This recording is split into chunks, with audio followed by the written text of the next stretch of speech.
नमस्कार. Prime time महाराष्ट्रामध्ये मी सुहास आपल्या सगळ्यांचं स्वागत करतो. पंतप्रधान नरेंद्र मोदी आणि गृहमंत्री अमित शहा हे अधिवेशनामध्ये का येत नाहीयेत? डिलिमिटेशनचं जे बिल या अधिवेशनामध्ये संमत केलं जाणार होतं त्याच्यावर आता चर्चा सुद्धा का होत नाहीये? तृणमूल काँग्रेसचे 20 खासदार फुटून बाहेर पडले, त्यातल्या 3 खासदारांनी युटर्न का घेतलाय? असे सगळे प्रश्न हे तुमच्याही डोळ्यासमोर आलेले असतील. आणि याचं कारण एकच आहे, विद्यार्थी आंदोलनाचा इम्पॅक्ट. अशी चर्चा आता सर्वत्र होतीये.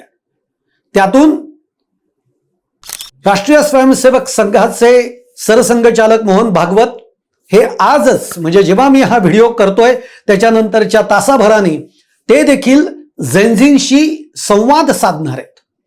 हे सगळं का घडतंय? हा इम्पॅक्ट कुठला आहे? विद्यार्थी आंदोलनामुळे असं नेमकं काय बदलतंय? या सगळ्याचा आपण विचार करणार आहोत.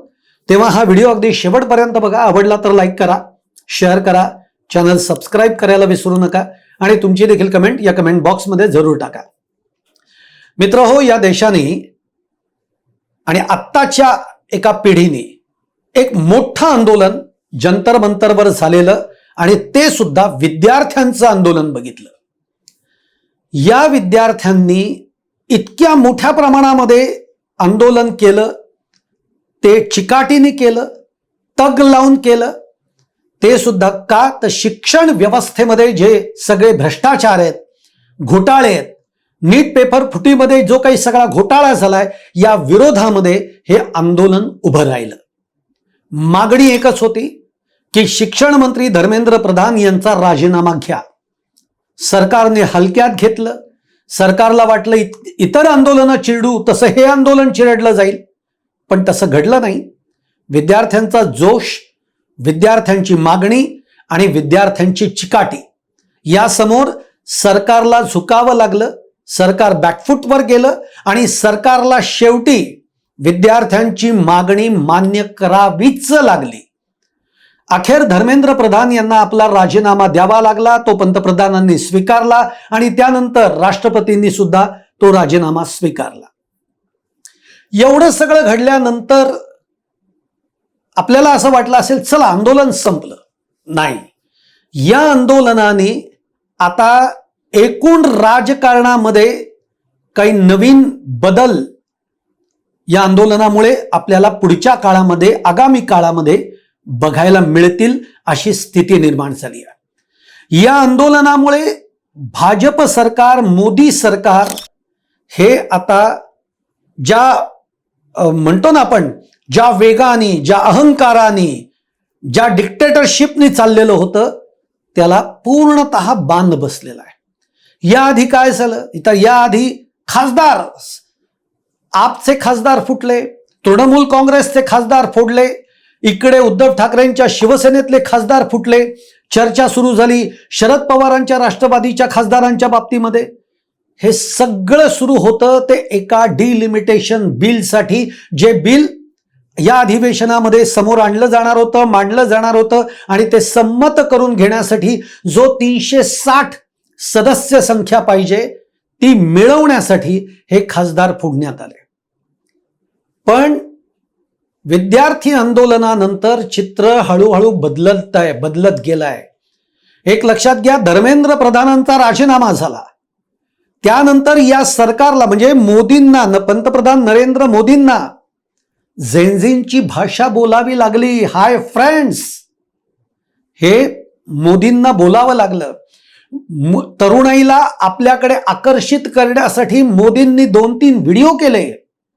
एवढंच नाही तर राष्ट्रीय स्वयंसेवक संघाचे सरसंघचालक मोहन भागवत यांनी आता तरुणाईशी संवाद करणं हे महत्वाचं आहे.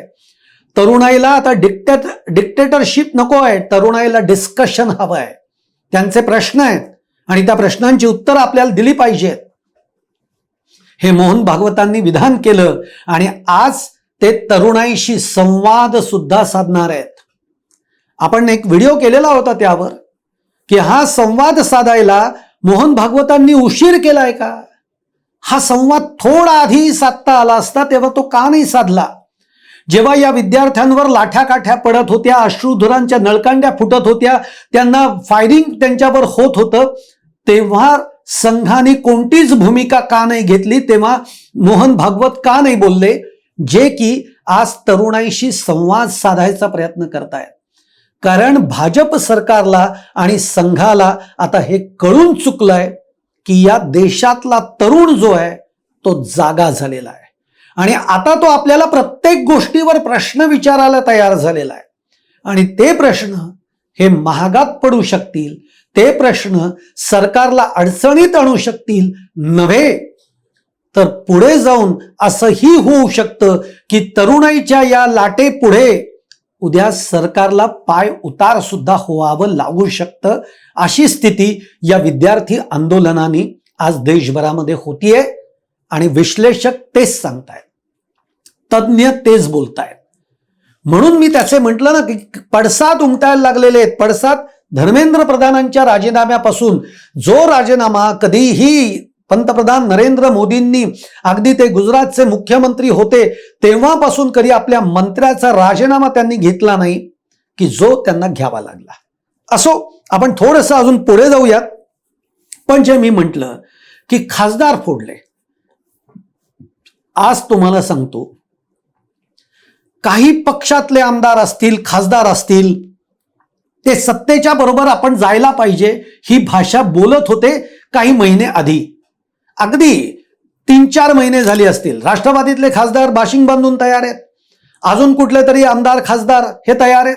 त्यांना सत्तेबरोबर जायचंय, सत्तेमध्ये जाऊन त्यांना मलिदा पाहिजे, त्यांना सत्ता पाहिजे, सत्तेचे फायदे पाहिजेत आणि म्हणून सत्तेबरोबर जायचंय.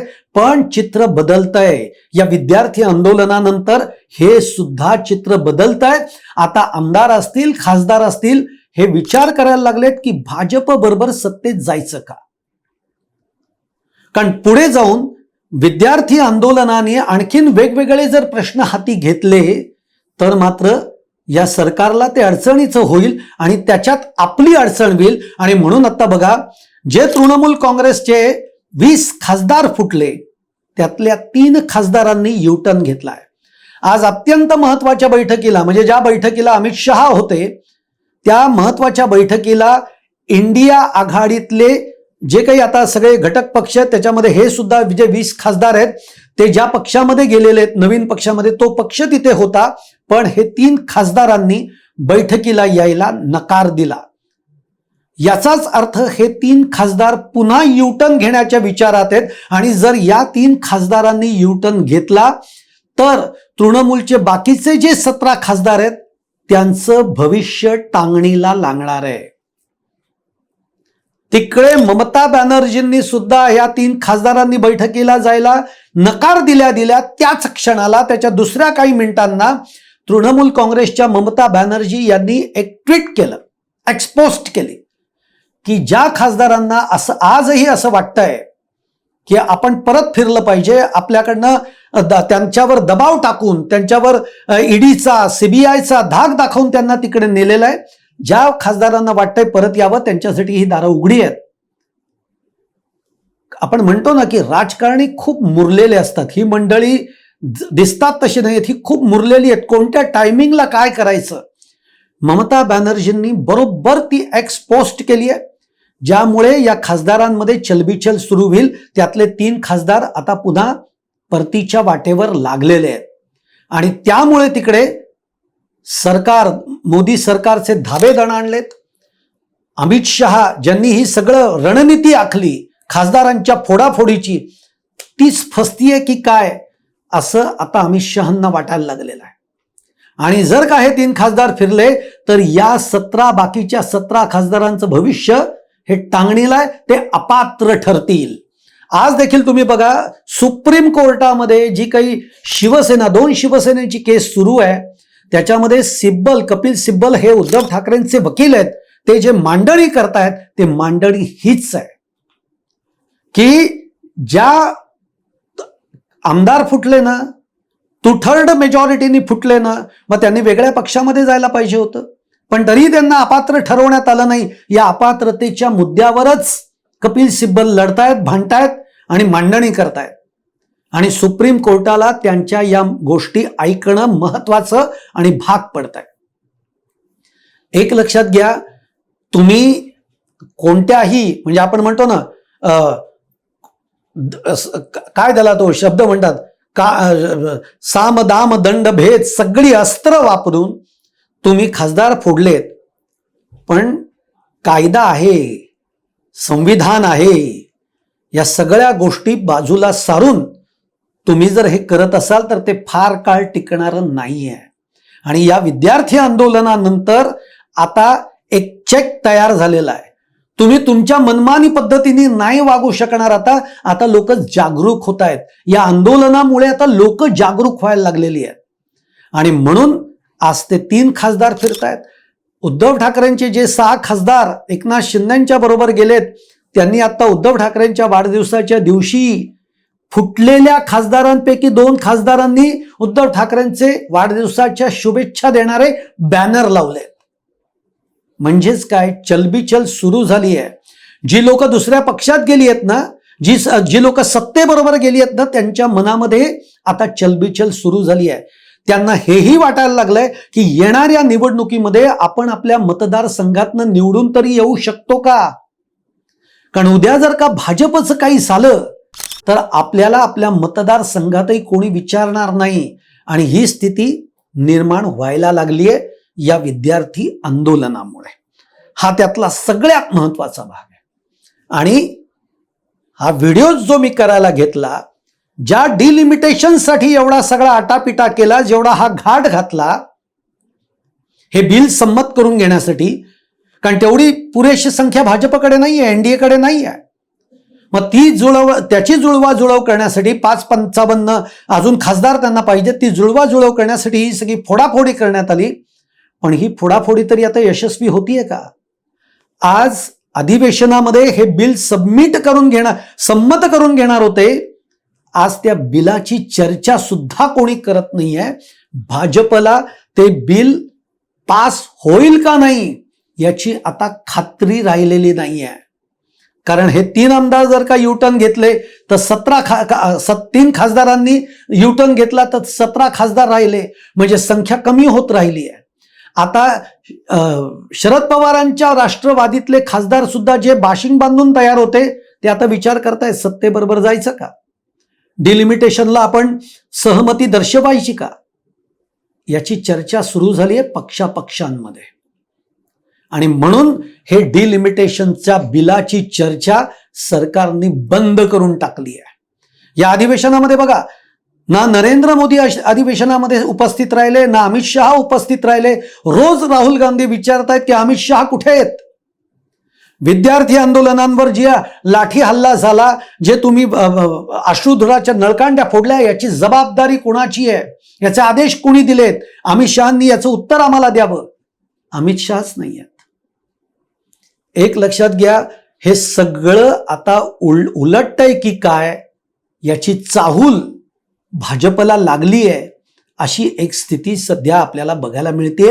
आणि म्हणूनच या अधिवेशनामध्ये डिलिमिटेशनचं बिल, महिला आरक्षणाचं बिल याची चर्चा सुद्धा झाली नाही. आणायचा तर भाग लांबच राहिला. आता भाजपच्या काही खासदारांनी, तिकडच्या नेत्यांनी ही चर्चा सुरू केली आहे की अधिवेशन संपल्या आम्ही 16-17 तारखेला विशेष अधिवेशन बोलवणार आहोत आणि त्यामध्ये हे डिलिमिटेशनचं बिल आम्ही सबमिट करून घेणार आहोत. पण तसं नाही आहे, तसं होणार नाही कदाचित. का होणार नाही मी तुम्हाला, अरे संख्याबळच जमत नाही आहे. 360चं संख्याबळ, आता जे आधीचा जो कॉन्फिडन्स होता अमित शहांकडे तो आता राहिलेला नाहीये. हे 360ची संख्या जमली नाही तर पुन्हा एकदा आपल्याला तोंडावर पडावं लागेल. जे मागच्या अधिवेशनामध्ये, जे मागच्या वेळेला डिलिमिटेशनचं बिल हे विरोधकांनी मंजूर होऊ दिलं नाही, ती स्थिती पुन्हा येईल याची भीती आता सरकारला वाटतीये. म्हणून मला तरी वाटत नाहीये की जे त्यांचे काही नेते बोलू लागलेत की आम्ही विशेष अधिवेशन बोलवू आणि त्याच सबमिट करू, तसं होणार नाही. ही चर्चा मुद्दामून घडवली जाते, जणू काही या अधिवेशनात आम्ही हे करत नाही आहोत पण आम्ही विशेष अधिवेशन बोलवतोय. हे चालू राहायला पाहिजे चर्चा, म्हणून ते नेते चर्चा करतायत. अदरवाईज आता भाजप सरकारला खासदारांची संख्या आपण पुरेशी उभारू शकू का याबद्दल शंका वाटायला लागली आहे. आणि म्हणून हा सगळा जो परिणाम आहे, हा सगळा जो इम्पॅक्ट आहे, तो विद्यार्थी आंदोलनानंतर दिसायला लागलेला आहे, त्याचे पडसाद उमटायला लागलेले आहेत. आणि आता 2029च्या दृष्टीनं सगळ्यात मोठं आव्हान आहे ते म्हणजे सीजेपीचं, कॉकरोच जनता पार्टीचं. कालच कॉकरोच जनता पार्टीने आपण याच्या पुढच्या काळामध्ये आपला पक्ष म्हणजे त्यांचा सीजेपी पक्ष हा काय करणार आहे याची ध्येय धोरणं त्यांनी काल स्पष्ट केली आहेत. आज ते माध्यमांशी बोलणार आहेत आणि पुढची भूमिका कॉकरोच जनता पार्टीची काय असणार आहे हेही ते सांगणार आहेत. ते राजकीय पक्ष काढणार नाही आहेत, पण एक दबाव गट मात्र ते तयार करतायत. आणि जिथे जिथे तुम्ही ज्या ज्या लोकांवर अन्याय कराल त्या त्या लोकांच्या पाठीशी हा दबाव गट असेल तरुणाईचा.